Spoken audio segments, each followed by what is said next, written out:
So in the meantime, we'll get our pan heating up.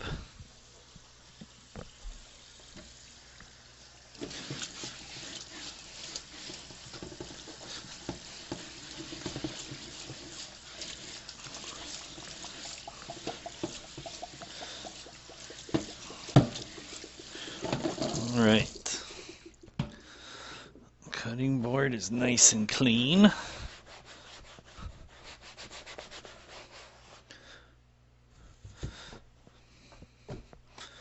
Where's my knife? I guess we'll use this knife. So here's a cool little trick on how to sharpen a knife. This knife's pretty dull. If you have a ceramic coffee cup, on the bottom side, this little ring right here isn't finished. There isn't like a glazing on it or anything. So you can just sharpen it by going a couple of times on each side. You can also do this with the top of a car window, because the top part of the car window, like where it like rolls over, that part isn't finished.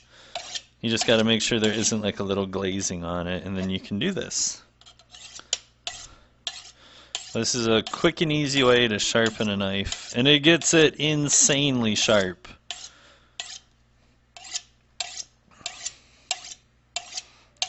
So if you have dull knives in a coffee cup, that's how you sharpen it. Alright, so what we have here is flat leaf parsley. This is really, really good stuff. It gives it like a really nice, fresh taste. And you can use as much or as little as you want. I like to use a lot, just because I really like the taste of this stuff.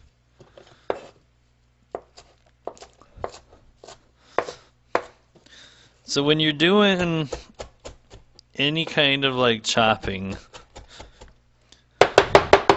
to make sure you don't cut your fingertips, you don't ever like let's say you're cutting this, you don't ever put your fingertips like that and chop. You always put your fingertips behind your knuckle right here. Right there. You want it behind there, like tuck them in, because in that way you use your knuckle as a guide, and there's absolutely no way you can chop your fingertips. Another good little knife tip for you. And then another good tip, instead of holding it by the handle, hold it up here at the blade. Up here. You'll have way, way better control on it.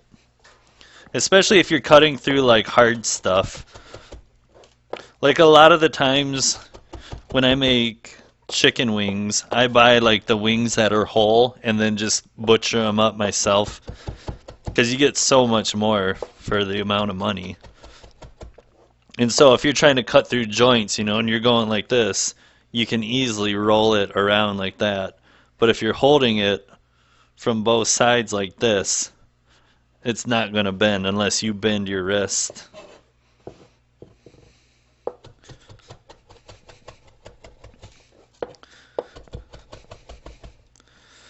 Alright, so there is our flat leaf parsley.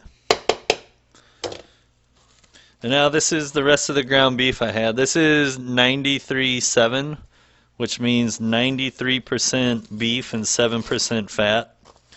That's the leanest kind of beef that I can get around here from grocery stores. So for me, the leaner the better. But if you don't really care about fat intake, you could probably go as low as like 80-20. I mean, they'll be like pretty greasy and you'll need to drain the stuff afterward, but I'm sure it'll taste just fine. So what I do is I just kind of sandwich part of the parsley into the meat and fold it over a couple times and then put the remainder on it and then just fold it over some more. That's how like I make sure that the herbs get all mixed through it. I just fold it over onto itself probably, I don't know, a total of like 30 times or something. You don't want to like put this into a bowl and then just like mash it all together. Especially when you're using lean meat because it just kind of turns into like a big pile of goo and it's gross.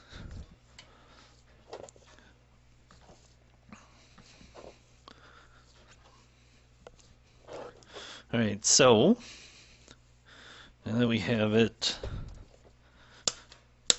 all like crumbled in there, I just kind of throw it into my hand a couple times and that just kind of packs it down a little bit. It gets like the little air bubbles out of the inside.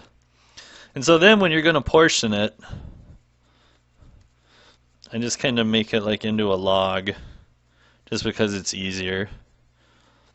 And then just pinch off, you know, however big you want your meatballs to be.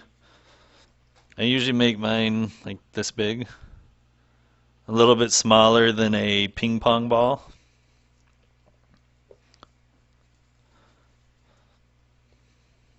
But it's super easy to do.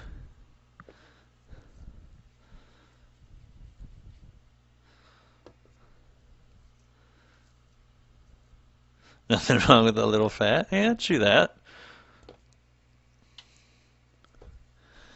But you know, summertime's gonna be here soon. You gotta get in shape for the ladies out on the waters. Gotta get that six-pack rocking, buddy.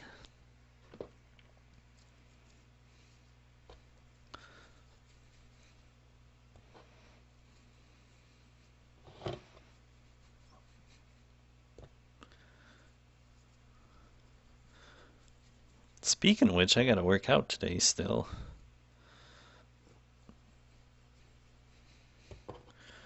Alrighty. So now that we have all these little things rolled out, knock the oven down a bit, or the stove.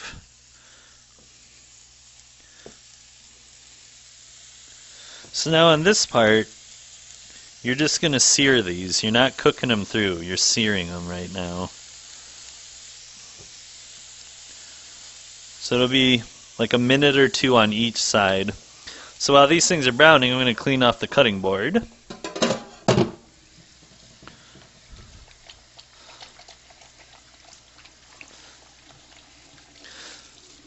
So earlier today, I read an article about some dude was going around to like all the grocery stores in a city called Ann Arbor, which is maybe, I don't know, like 40 minutes to an hour south. He was going around and like spraying a mixture of like mouse poison and some other shit on like all the open food bars.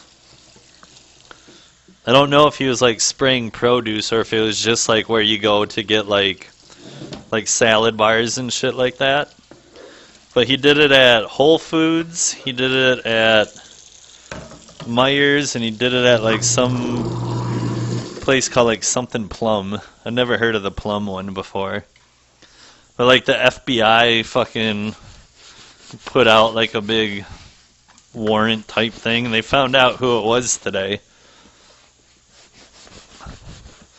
So it got me thinking, maybe not everybody knows this, but whenever you buy like veggies from a grocery store, always wash them, you know?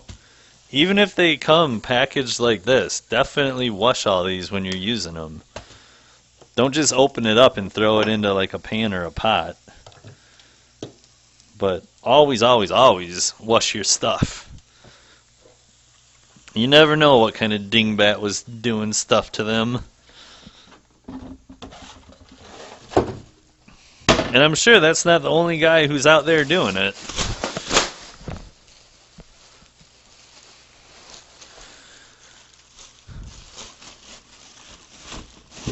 There's plenty of weirdos in this world.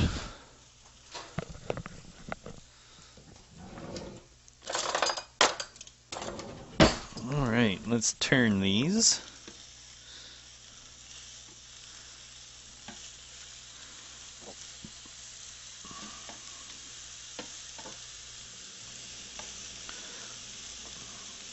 Here, let me grab one of these. So you see how this is brown? That's what you want. You're just searing them right now. You're not cooking them through.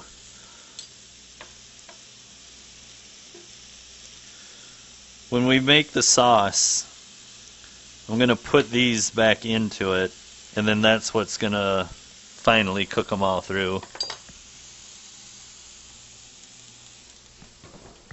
So, to go along with this, I'm going to have some mashed potatoes. And if you want, you can make your own mashed potatoes, but these things are insanely cheap to get around here. So I just buy one of these little Tupperware dealies.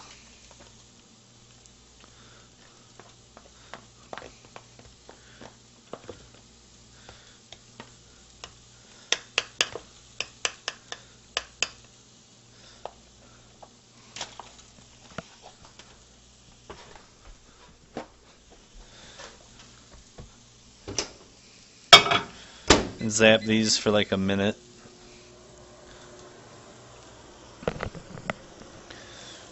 Alright, so let's shake this around a little bit. Get them going on all the sides.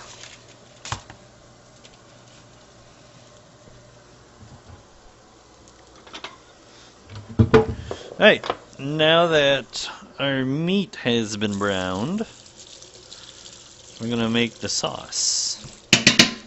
Sauce is real easy to do. I'm going to turn my stove down just a little bit. So all the sauce is Worcestershire, Dijon, and a little bit of cream. And you need to have cream. You can't do this with like skim milk or half and half or anything like that. You might be able to do it with whole milk. I don't know, I've never tried. But if you do it with any of the other stuff I just said, it doesn't work well. It turns into like it like separates. The milk fat and the water separates, and it makes like this really gross looking thing. Alright, so when you get the Worcestershire and mustard in, before putting in the cream, make sure that you just stir the mustard and the Worcestershire together.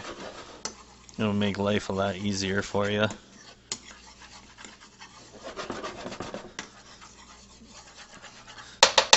Alright, now that that is all good to go, put in our cream.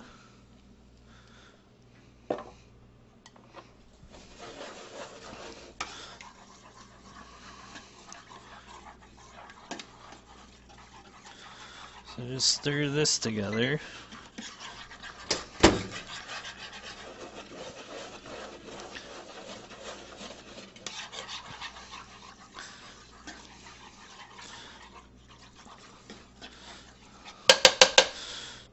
Alright, now we add a bunch of black pepper. You don't have to do this, but I really like black pepper, so I put a lot of this stuff in.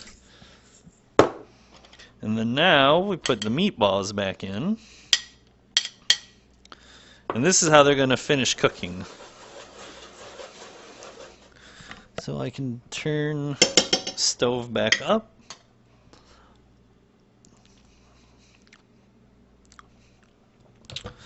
Perfectly tasting. So this is when you would like adjust the taste, you know. Might need more Worcestershire, might need more mustard.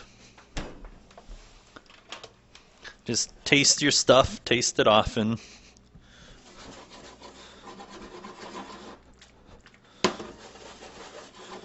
And then just coat your meatballs.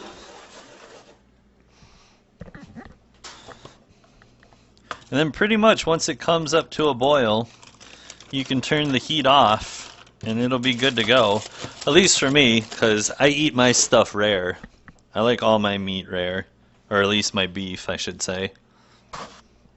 You don't want to eat like rare chicken.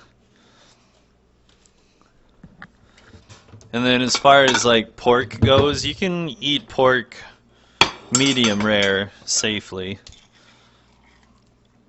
But anything lower than that, you'd be risking getting some nastiness.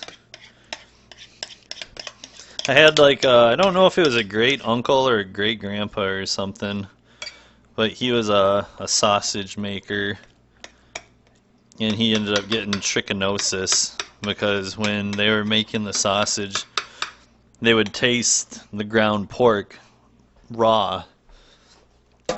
And trichinosis is like this nasty little parasitic worm. So you don't want to do raw pork.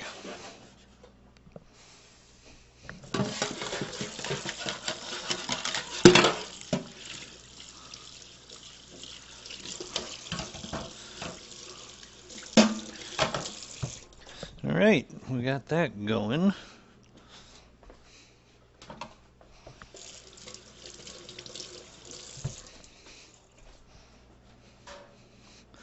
Clean off my spoon. Alright, so now the meatballs are pretty much good to come out. So let me bring my plate over. So I'll just put these around our pile of potatoes.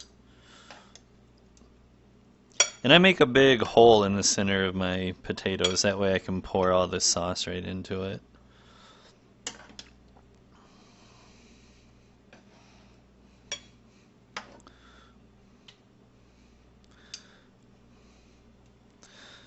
But I'm going to let the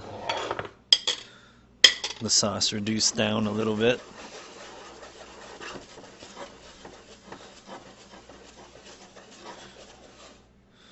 So just make sure you keep it moving. If you don't move it around enough, you'll end up getting like this really nasty burnt taste to it, and it's not very good. And then you won't be happy.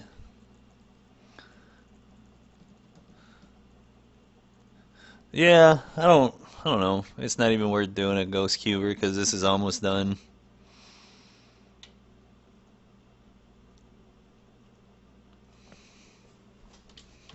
Ain't no thing.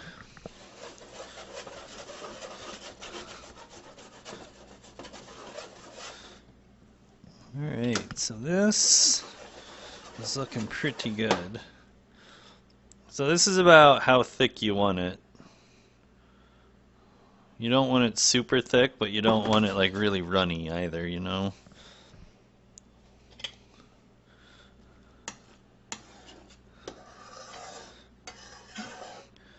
Get it all off of the sides.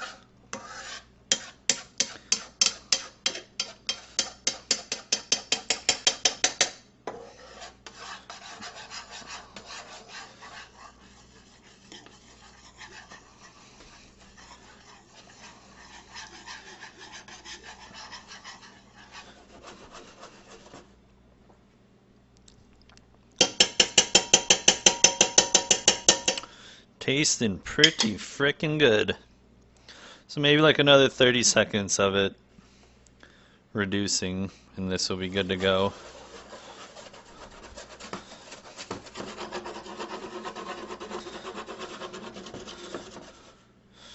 Alrighty.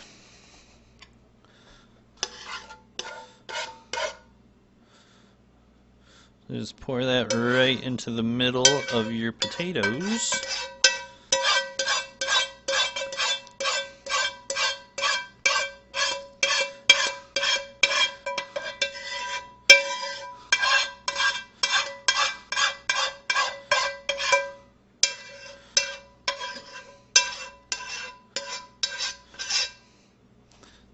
There you go.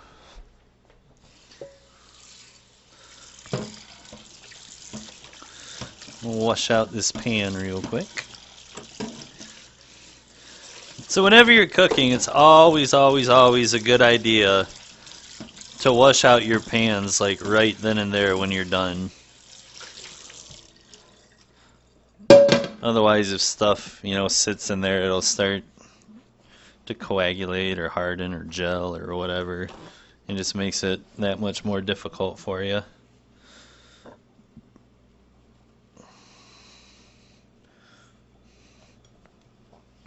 So anywho, there you go. Mashed potatoes and meatballs. Nice healthy meatballs too. Nice and lean. So to recap, the meatballs are just lean ground beef and flat leaf parsley. The sauce is a little bit of heavy cream, Dijon mustard, and Worcestershire sauce, and then I put a bunch of black pepper. I don't cook with salt, so if you like salt, you can put salt in it. And then just mashed potatoes. So super quick and easy to do, and it tastes really, really, really good.